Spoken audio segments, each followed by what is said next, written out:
Halo, Assalamualaikum warahmatullahi wabarakatuh. Nahmaduhu wa nusalli ala rasul karim. Teman-teman penonton channel Asbab Saja, semoga senantiasa dalam keadaan sehat, kaya raya dan bahagia. Semoga menjadi kenyataan bagi semuanya ya. Oke, kita lanjutkan lagi belajar kita. Bagi teman-teman yang ingin belajar tentang ilmu ma'rifat, hakikat ma'rifat, maka kami kasih sedikit masukan ya. Masukan mungkin jika diterima ya monggo, terserah, tidak terima ya tidak apa-apa juga. Tapi perlu kami sampaikan supaya nantinya mudah-mudahan bisa sebagai sedikit informasi tambahan gitu ya. Jadi bagi teman-teman yang ingin mempelajari ilmu hakikat ma'rifat ini, ada baiknya ditanamkan dalam hati bahwa ini adalah salah satu bagian dari ilmu Allah yang memang disediakan oleh Allah SWT untuk sebagai jalan, sebagai sarana, sebagai asbab untuk mendekatkan diri kepada Allah SWT. Jadi ilmu hakikat ma'rifat ini bukan kesempurnaan ya. Kesempurnaan itu hanya milik Allah. Kemudian ilmu Allah ini diturunkan kepada baginda Nabi Muhammad SAW ini hanya sebagian kecil daripada ilmunya Allah SWT. Kemudian ilmunya baginda Nabi Muhammad SAW yang diajarkan kepada para sahabat ini tidak 100% juga diterima. Ini sesuai dengan kadar kepahaman daripada para sahabat ya. Ada yang mungkin dapatnya 90%, 80%, ada yang mungkin 40%. Kalau yang tertinggi mungkin sering kita dengar bagaimana kehebatan Sayyidina Ali ya. Sayyidina Ali radhiyallahu anhu ilmunya begitu tinggi sehingga dikatakan kalaulah baginda Rasulullah SAW ini kotanya ilmu, maka Sayyidina Ali ini adalah gerbangnya ilmu. Tapi bagaimanapun juga nih para sahabat ini, walaupun ilmunya mungkin rendah apabila dibandingkan dengan ulama-ulama sekarang, karena ada riwayat bahwa ada satu orang sahabat yang hafalnya cuma 3 kul, surat 3 kul. Al-Ikhlas, Al-Falaq, Anas itu aja hafal. Tapi kalau orang santri-santri sekarang bisa hafal Al-Quran ya, sudah menjadi hafiz, masih muda udah hafal semua Al-Quran. Tetapi kadang-kadang, bukan kadang-kadang, dipastikan bahwa kepahamannya berbeda dengan para sahabat.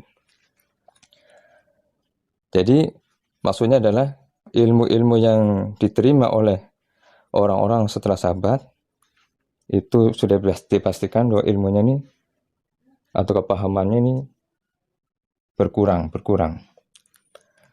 Jadi nanti apabila teman-teman mau belajar ilmu hakikat ma'rifat khususnya, maka biasanya akan mengalami perbedaan kepahaman daripada guru-guru ya. Mungkin dari segi istilah ya, nama-nama. Jadi jangan bingung nantinya.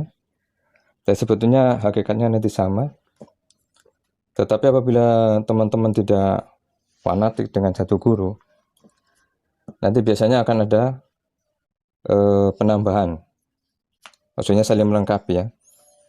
Mungkin guru A diajarkan begini, kita tidak paham sebagian ilmunya ya.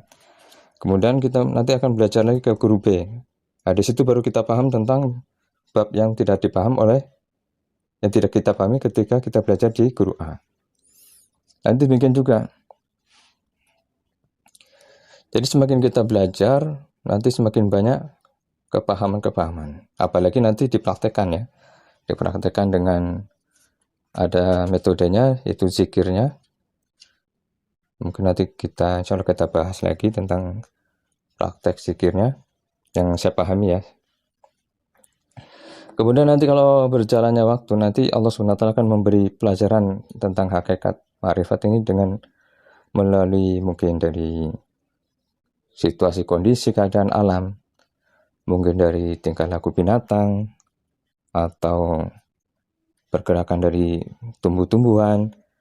Nanti biasanya ada, setelah kita melihat benda itu, sesuatu itu, atau barang itu, atau hewan itu, kita tiba-tiba tahu, diberi paham oleh Allah SWT tentang makna atau hikmahnya terhadap situasi kondisi itu. Nah, seperti itu ya. Jadi nanti akan paham sendiri. Oh, ternyata maksudnya ini. Jadi kemudian yang selanjutnya adalah tetap harus disadari, seperti yang dijelaskan video sebelumnya, bahwa wilayah daripada ilmu hakikat ma'rifat ini adalah wilayah di bagian dalam batiniah kita.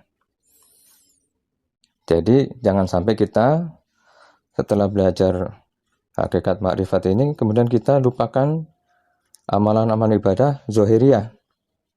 Karena banyak. Ini saya pernah alami sendiri, jumpa orang yang tadinya dia rajin ke masjid, kadang dia azan ya. Kemudian setelah belajar ini tidak lagi nampak di masjid. Kemudian kita datangin, ternyata dia menganggap bahwa ilmu syariat ini adalah ilmu yang rendah. Dan setelah dia belajar ilmu hakikat ma'rifat ini, amalan-amalan syariatnya ditinggalkan. Nah, jangan seperti itu ya. Jadi pernah dijelaskan di video sebelumnya bahwa untuk mencapai jalan menuju Allah, kita gunakan 4 ilmu. Syariat, tarekat, hakikat ma'rifat ini jangan ditinggalkan. Ini satu paket ya. Jadi zuhriyah, batiniyah kita beribadah pada Allah SWT. Jadi belajar ilmu syariat, hakikat ma'rifat ini bukan membunuh ilmu syariat. Jadi jangan sampai kita belajar ilmu ma'rifat kemudian kita tidak mau lagi mengamalkan ilmu hakikat. Tetap dibuat. Ada juga yang beranggapan bahwa percuma aja sholat apabila tidak kenal Tuhan. Jadi ditinggalkan sholatnya yang biasa dibuat karena merasa bahwa dia belum ma'rifat, belum kenal Allah. Hanya ditinggalkan. Jadi tetap saja nanti tetap sholat, walaupun mungkin belum bisa khusyuk, belum bisa hatinya betul-betul menghadap Allah SWT, tetap dibuat saja. Karena Allah SWT tidak melihat hasil, tetapi Allah SWT melihat prosesnya ya. Hasil itu tetap di tangan Allah SWT keputusannya ya. Kemudian yang perlu diperhatikan adalah cari apabila kita menghadapi atau bertemu dengan majelis-majelis, duduk di dalam majelis, kalau bisa kita jumpa dengan orang atau guru yang memang dia memberikan garansi. Jadi pernah saya jumpa, pernah dengar guru ini memberikan garansi bahwa apabila ilmunya ini salah, maka dia siap bertanggung jawab di akhirat, di hadapan Allah SWT, di hadapan Rasulullah SAW.